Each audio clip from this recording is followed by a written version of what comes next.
I keep my goals to myself, cause whenever I share it with folks, they get a look upon their face and their memory floats to a time where their goals and the stars ain't... What's good? We're going to get into TNA Impact from August the 6th, 2026. This was a pretty okay episode of TNA Impact. I actually like what they're doing. I like the mini feud between Jason Hotch and Mustafa Ali over the TNA International Championship. I don't expect for Jason Hotch to be champion long. Maybe no more than a month at best. 2 months, nothing beyond that.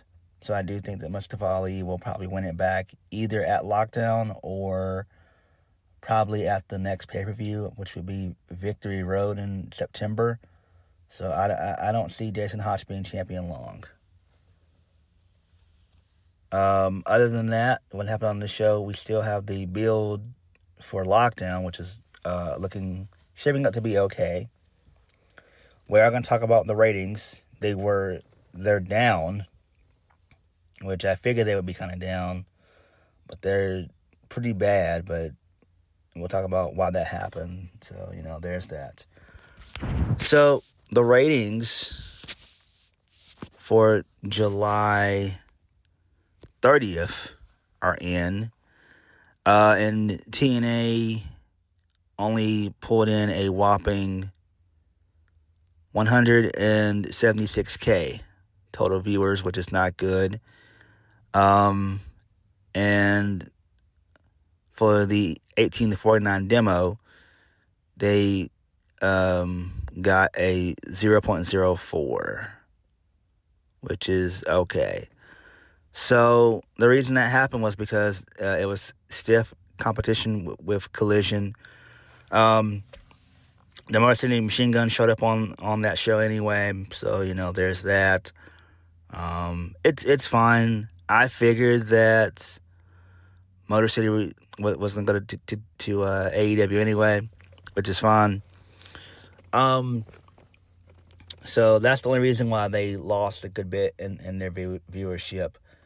So, there's that. It was still a strong show, but it just lost viewership because they went head-to-head with Collision. So that's fine. And that'll happen sometimes, too. So that'll happen sometimes. It's happened a couple times already this year earlier. So it happens. Like, if WWE does a pay-per-view, a major pay-per-view, expect for there to be competition between TNA and Collision. So, there's that. It is what it is. It doesn't really matter. It's fine. Again, who watches Collision? Nobody. I did tune in for a little bit, to see if the Guns showed up. They did show up, so, there's that. So, whatever. TNA continues to lose talent. They have lost Mara Sade and Jody Threat. So, neither of them are with the company anymore. I think Mara Sade's contract with TNA just kind of lapsed, and they offered her money, and she just declined it. So it's likely that she's headed to AEW because her boyfriend's Kevin Knight. So I guess Kevin has some stroke to bring her on in. I mean, that's fine. I mean, she'll make good money. Do I think she'll be used in AEW? No, she won't. She'll probably just be doing stuff on Collision and Ring of Honor. But mainly probably Collision. So, there's that. She may pop up on Dynamite here or there, but that'll be about it. I don't expect for Tony really to do much of anything for her, if we're being honest. Jody Threat, it is what it is. She was basically a Scott D'Amore hire. And she's just going to work for Maple Leaf and probably the Indies, so GCW and stuff like that, so whatever. It doesn't hurt TNA that they lost either knockout, so it's fine. Like, people always say, oh, well, TNA's down bad and they're losing people. It's like, it's fine. They're going to bring in replacements. Also, TNA just signed Gabby Forza.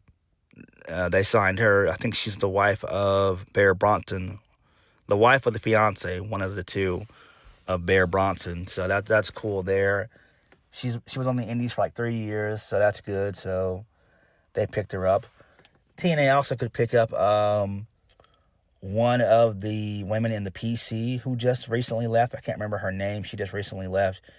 She's only 22 and she still wants to continue wrestling. So TNA should definitely make an offer to her and snag her up. I can't remember who that is, but she should go to TNA as well.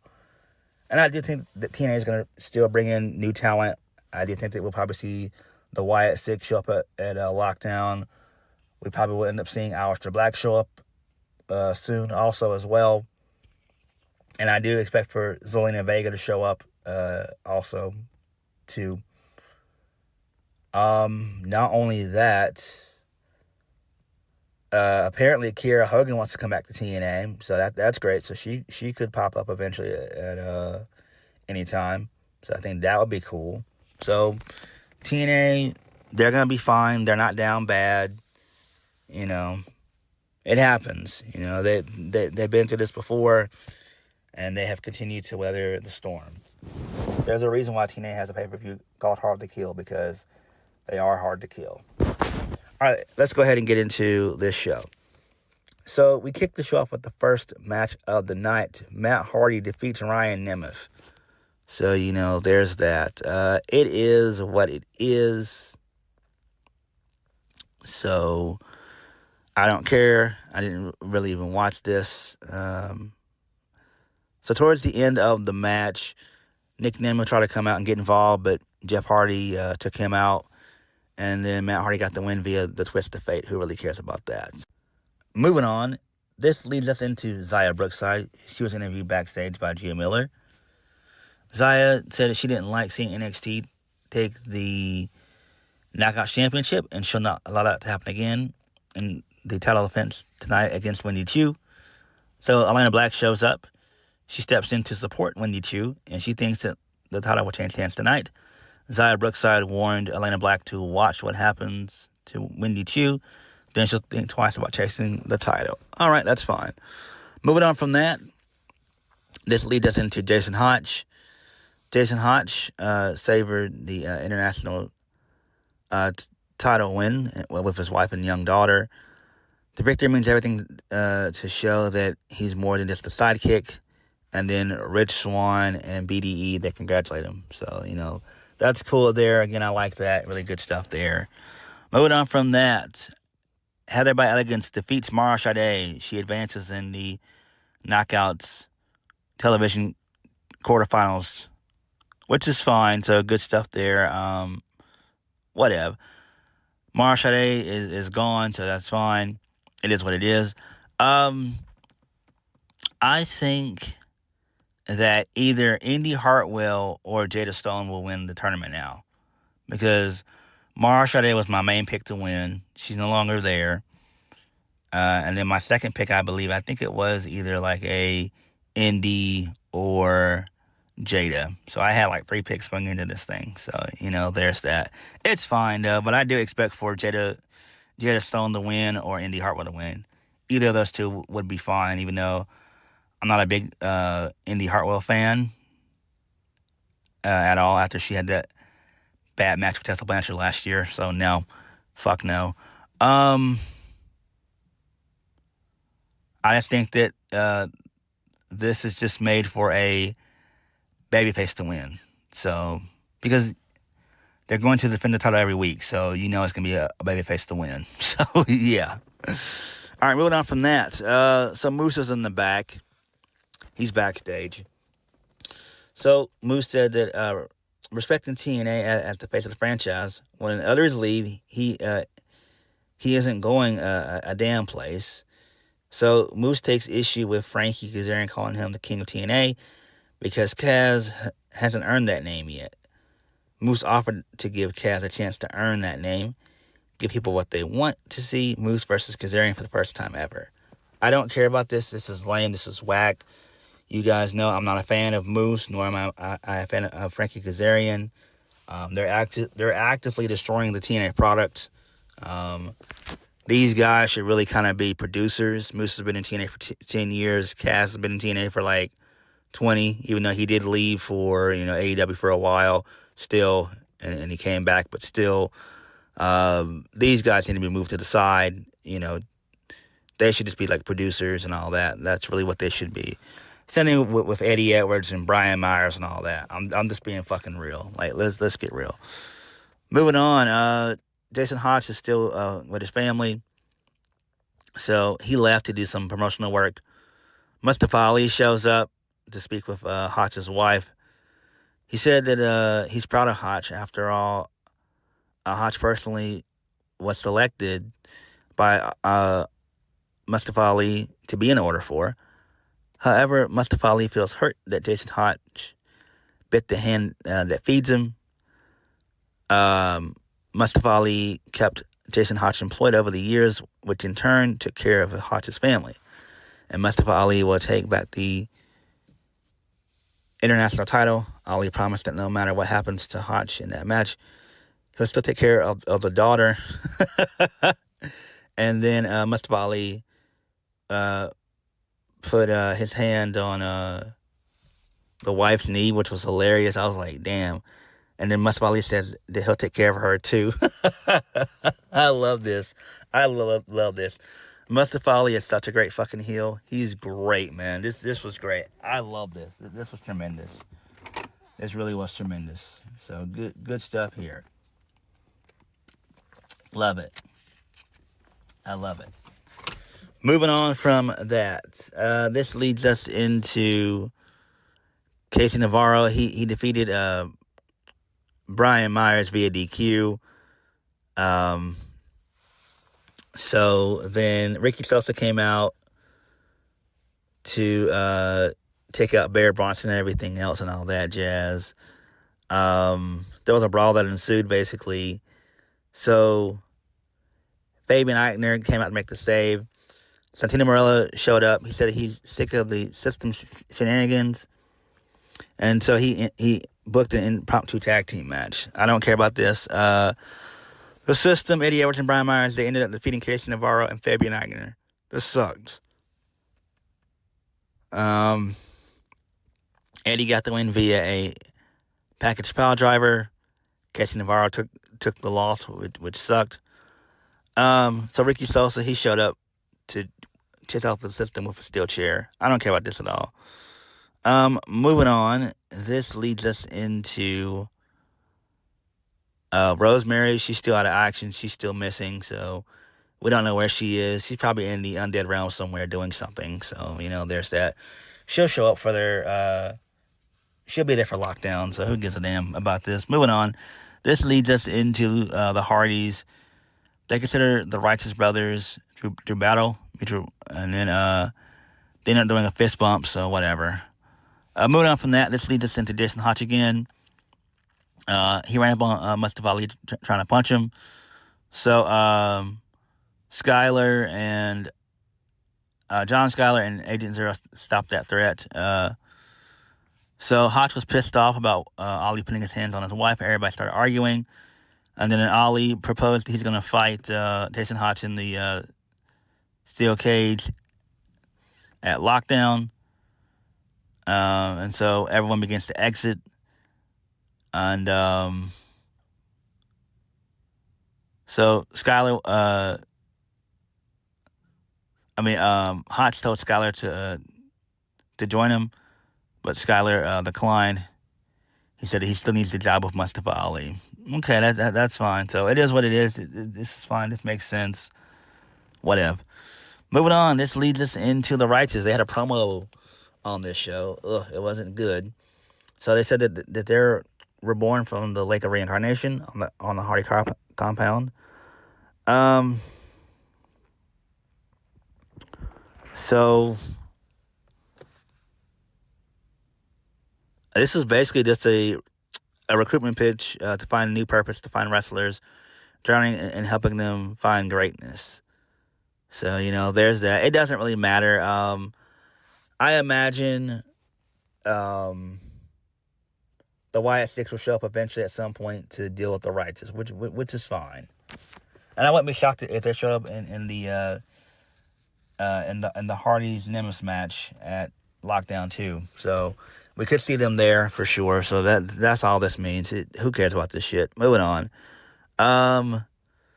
So Santana Morella's backstage. He spoke with Harley Hudson about Daria Ray trying to terminate her contract. Hudson needs a win to prove she belongs in TNA. Alicia Edwards shows up. She complains about Ricky Sosa swinging in a chair. So she's actually being dismissive of Harley Hudson's presence. Hudson had an idea. Beating a former tag team champion would be good. Would look good. Alicia's not interested in wasting her time on that match. So Hudson, she snaps, and then she starts verbally attacking Alicia, just saying some nonsense. Because she's got nothing left to lose, and then Alicia accepts the challenge. So whatever. Moving on from that, she's searching for Rosemary backstage, and she found a message and cards. Okay, that's fine. So this leads us, this is going to lead to some Undead Realm shit. All right, that's fine. Moving on, this leads us into Diener.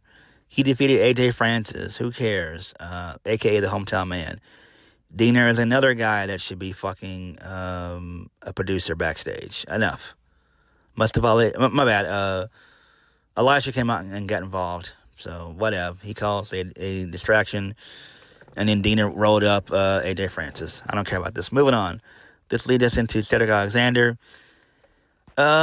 He was interrupted by Leon Slater. Slater wanted to know why Alexander keeps ducking him. Cedric explained that with heel delusions, that he clawed his way to the top, where Slater was handed everything. Cedric Alexander will make sure that Leon Slater never gets the X Division Championship ever again. Good stuff there. All right, moving on from that. Daria Ray mentioned Moose's challenge to Frankie Kazarian.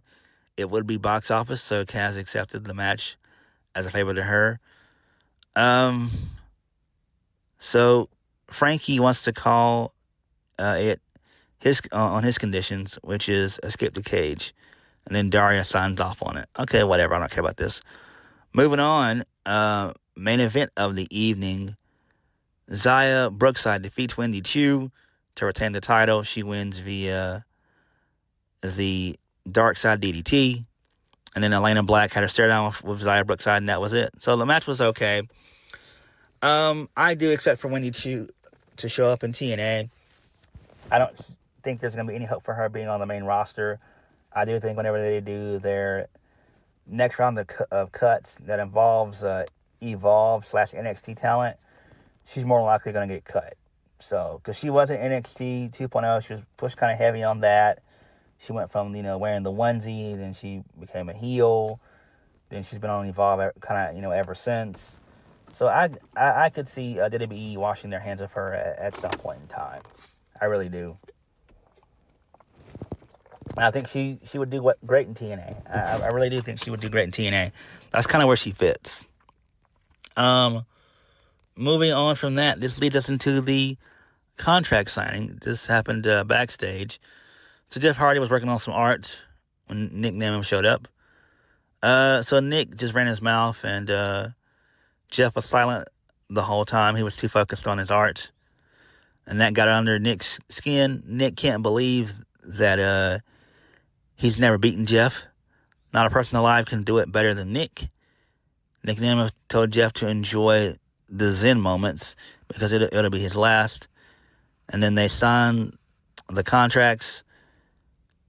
When Nick wins, it'll cement him as the greatest. And then that was it. Okay, so this is fun. I actually do like this. This is pretty good. This is great. I expect for this to be a really good match, for sure.